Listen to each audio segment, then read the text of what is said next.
Hey, what's up, guys? I'm Sarah. And I'm Nate, and you're watching SaraNate.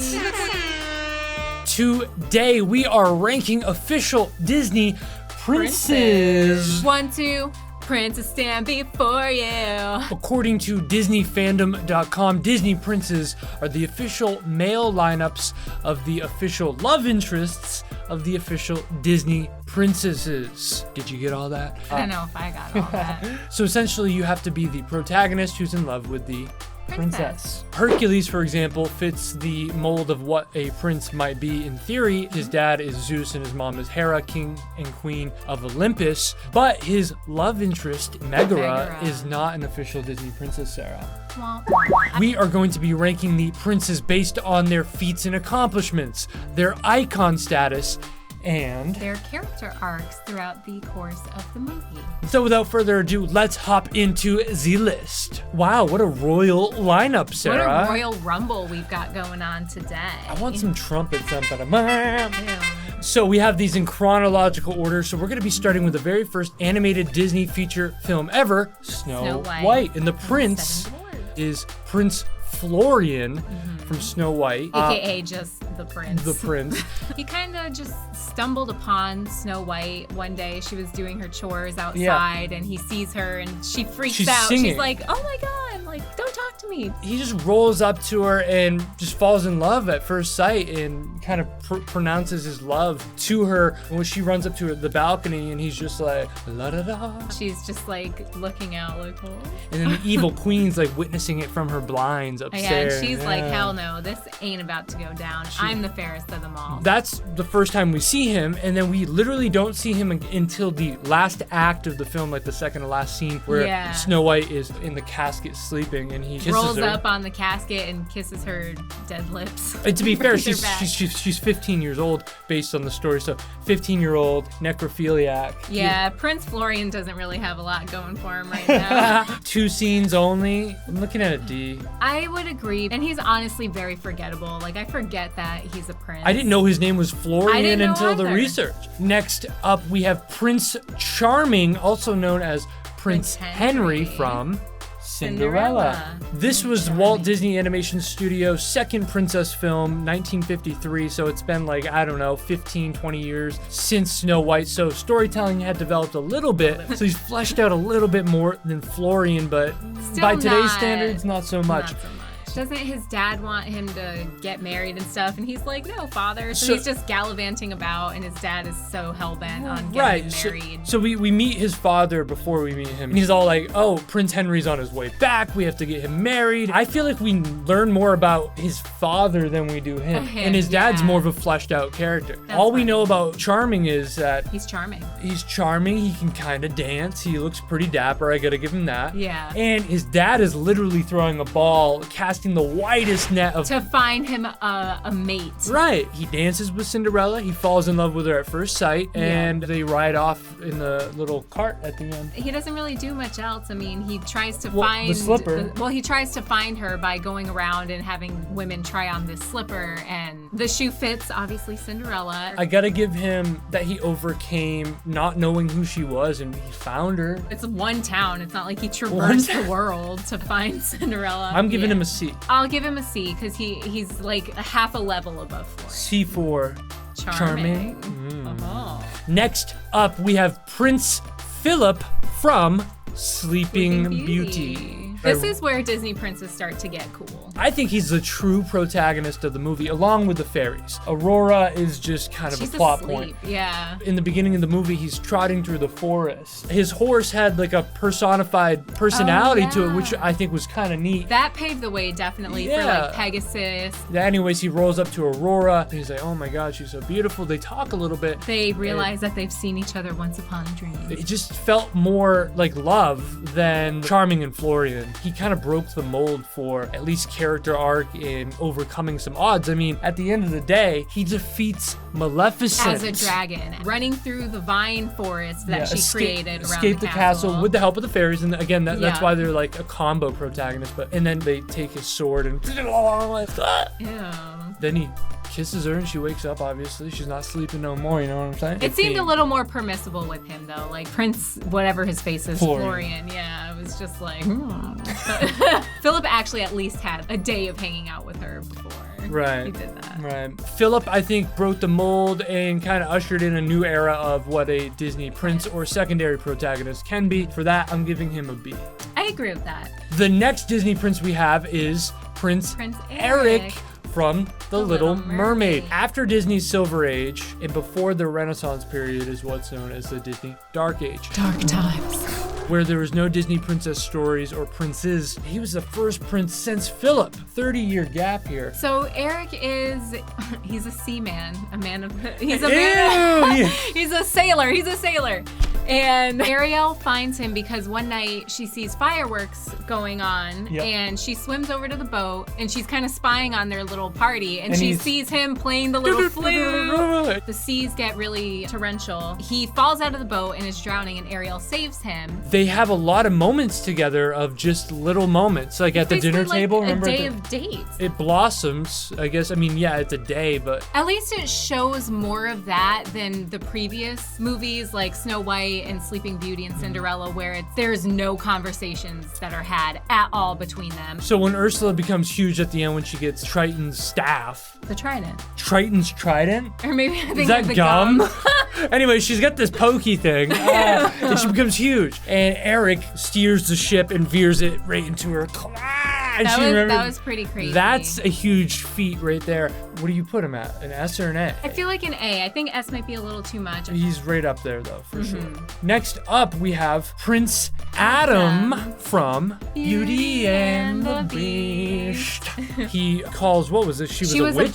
She was a beggar. She was an enchantress. An enchantress in disguise. And he's like, get out of here, you're ugly. And then he's cursed to become a beast until he can find a way to love anyone other than himself. His character arc and journey is arguably the greatest out of all of them. He's just so down on himself because obviously he's a beast now and the castle sucks and everyone is furniture. And he was just so angry because of what had happened to him. He was an ugly person before he got turned into a beast because he judged people on their outer appearance, and then he just spiraled into more negativity because now he's a beast and who's gonna love him looking like that. Are you saying that there's a moral to this story, Sarah? You know, I very may well be. Wow. When Belle came into the castle, it really started to kind of like chip away at his armor of like negativity, just little by little. Because she showed him grace and kindness. There's something there that wasn't there before. Really, Prince Adam, for me, I mean, is an S. I'm just thinking. His character arc. His character arc is really good. And his iconic status with the blue jacket and the scene with that like, was fresh. It's like, I think it's an S. Compared to Eric, like, he's a different level, in my opinion. Next up, we have Aladdin from Aladdin. Make way for Prince Ali. So Aladdin starts out as a street rat, and he's got his boy Abu, and they're stealing little things from stalls, watermelons, and food. He finds the lamp for Jafar. Of course, he gets the genie, and one of his first wishes is to become a prince. Because he fell in love with Jasmine. They develop this romance before he becomes Prince Ali, but he doesn't think that he is enough for her as Aladdin. Because you have to be a prince in order to marry her because she's a princess. So he goes to all these elaborate schemes and escapades to try to win the heart of Jasmine, even though at the end of the day, he wins it by being himself. Be yourself. Oh, yeah. Aladdin overcame maybe the most out of any prince that we've seen here. He overcame an all-powerful cosmic evil genie slash like sorcerer before that. Who was really out to kill this guy from day one. He was just using him as a pawn, like, go get me the lamp. So he goes from pawn to actually having it. Then Jafar's like, I gotta kill this guy. Becomes a giant snake. And defeats the snake. Overcomes all this stuff. Aladdin's sets the genie free. Gets marries the girl. Jasmine. He's the highest one. Yeah, I agree. Aladdin is for sure an S. Next up, we have John Smith from Pocahontas. He's a captain in the English army when they come over to Jamestown and try to obviously take the land and all this stuff. Dig for gold. Yeah. Blah, blah, blah. He meets Pocahontas and they fall in love. In the beginning of the movie, everyone's like, oh, they're just savages. Barely even human. Ew. Through his relationship with Pocahontas, learns that either side can say that about the other one. The scene where John Smith finally kisses Pocahontas, Coquam sees this, rage takes over. Because he wanted to marry Pocahontas. He wanted that Pocahontas. Stop. What? Thomas sees Coquam coming in, bum rushing. Coming in hot. Going to kill him, and he's on top of him, about to kill him, and bow! That sparks the war between the natives and the English settlers. Pocahontas stops the war because she loves him, and their love really shows both sides that there are more similarities than there are differences between each other. His character arc is pretty big. It's a good one. That's a good character arc. He overcame Governor Ratcliffe saying, we gotta kill these people. And he also helped change the mindset of the rest of their crew, too, because they were ready to throw down and go to war. I think he's a B+ or A. I was gonna say a B+, I think. Over Philip? Over Philip. I think that his love with Pocahontas was one of the best. But like overall as a prince, give him a B+. Next up, we have Li Shang from Mulan. How can I make a man out of you? Go away. Just kidding. We first see Li Shang being captain of the Chinese army when Ping, aka Mulan, comes onto the base camp and they're training and he's just like, what am I gonna do with you scrubs? Basically. He's very, very to the book, logical, structured, strong-willed. Then he discovers that she's actually a woman and casts her out, and then she actually ends up defeating Shan Yu. And the Huns. Him and Mulan contrasted each other. Like, she's very adventurous and free-spirited, and he's just like, even though you save my life, you're out because you're a woman. I think they balanced each other out really well. He learned a little bit, and he became not as much of a He became rigid. a little less hardened, Yeah, he and softened up a bit. Him and Mulan combined overcame the Hun army. I wouldn't say he's iconic. I mean, it's her movie. She's definitely That's more right. iconic. Yeah, he's like the secondary protagonist. I put him right around high B. I would agree. Next up, we have Prince Naveen from Princess and the Frog. His parents cut him off financially, and he comes over to New Orleans. He's actually in New Orleans to get the hand of marriage of the biggest sugar baron's daughter in New Orleans. Charlotte. Tiana's friend, literally to get her money. Yeah. Which is very nice. Scummy. He's also a huge kind of like playboy too at the beginning, because he's just like playboy. dancing around with all these girls and they're wooing. He goes into Dr. Facilier's lair under the guise of, I'm gonna get rich through this, but then he gets turned into a frog. Tiana becomes a frog, and he and her go on this journey together to become human again. Right. At the beginning, he looks down at her for being a waitress, and she has to work hard for everything, whereas he's a spoiled brat. I think his character journey is a really, really strong one, because by the end of the movie, him and Tiana kiss as frogs and then become humans again, and he learned so much as a frog, being humbled. At the end of the movie, him and Tiana co-own and operate Tiana's restaurant together. And it's really, really sweet. He realizes that material things and money and wealth is not what life is about. What life is about is love. It's not about money? No. Oh. I wouldn't say he's iconic, but they did overcome quite a bit as frogs. I give him right next to Li Shang, I feel like. He's like in that high B. I agree. Yeah. And our last Disney prince is Flynn Rider, also AKA known as Eugene Fitzherbert. Very sexy name. It's a panty dropper.